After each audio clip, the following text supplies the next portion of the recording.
Back in college, we design villas for imaginary clients with an unlimited budget. And when the first real client comes, he has a tight plot, he needs four bedrooms, Vastu compliant home, and a parking space as well. And suddenly, you're struggling with the design form. It all becomes a puzzle. So, why is there such a huge gap between what we learned in school and what happens on the site when the first project comes? Hi, I'm Surbhi, and through our academy, we talk about what are the realities of practicing architecture in India. I remember finishing college and thinking to myself that I understood design until my first real client came and I was all over the place.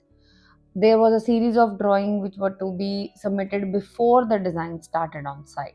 But because the client did not finalize the 3D, I didn't know what the process was going to be. The drawings didn't make on time, and the contractor was pissed off, the client was pissed off, and I was thinking to myself, what have I gotten myself into? And I am going to talk about why this gap exists.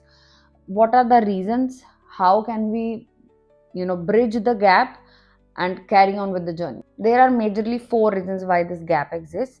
So the college teaches you the design part, but what actually is needed on the site is the execution.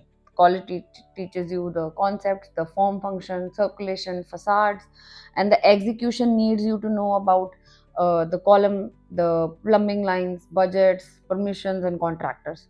So this shift is massive. You need to learn the execution part. And if you have not seen a project going from ground to height, it's very difficult for you to understand that thing. The second major reason is the project briefs in college are not real. You have no clear budget, no real site, and no local constraints. But when the real client is there will be emotional, financial, cultural constraints. There will be permissions to be taken. Client will ask, एक और room add कर दें, क्या इसका एक और option दिख सकता है, एलिवेशन का एक और ऑप्शन बनाकर दिखा दो. The facade is so small but they need multiple options, and this only cannot work on imagination. Reality will test how is your negotiation power as well. The third major reason is the missing of on-site learning. Students barely go to the sites.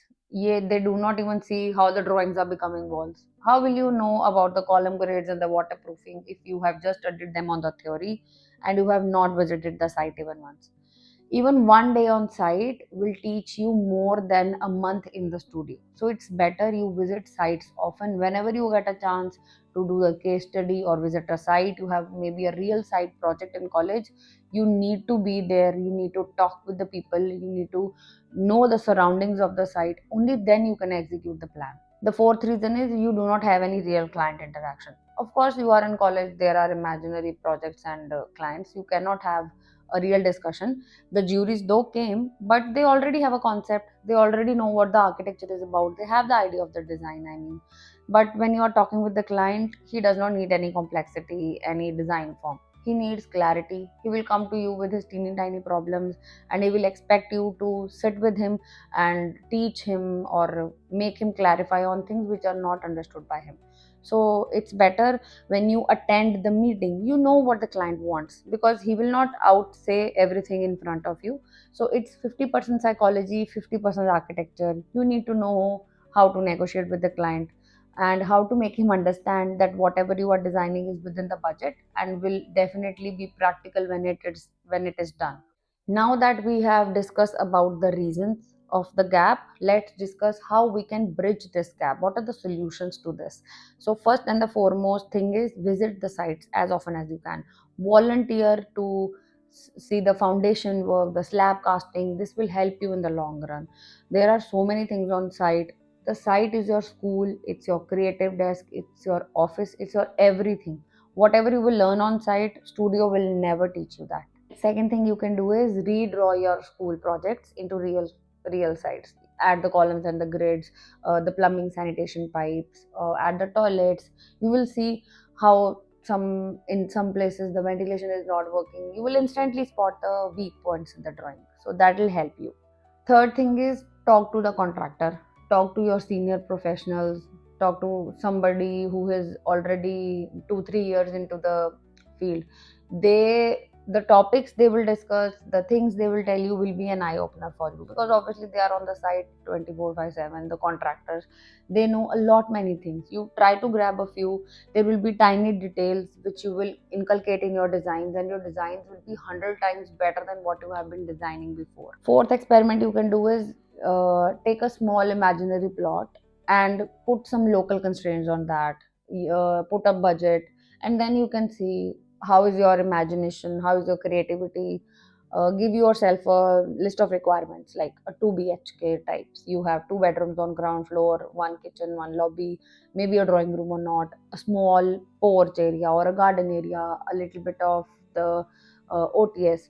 So if you will provide yourself with a list of requirements and you will have a budget in your mind, you will see how you form the design, how you mark the columns or things like that. That will help you clarify when you will have your first real project. Number 5 is follow architects you admire who share the process, not just the renders, because you will learn teeny tiny details from here and there, and then you can execute those in your real projects, because you have to take imagination and reality side by side.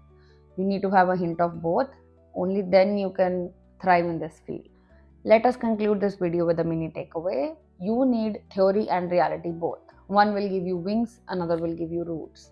And you will need both to thrive in this. So, if you're an architecture student and you are trying to understand how to apply what you have learned in college, stick around, because here on our academy, we are trying to bridge that gap together.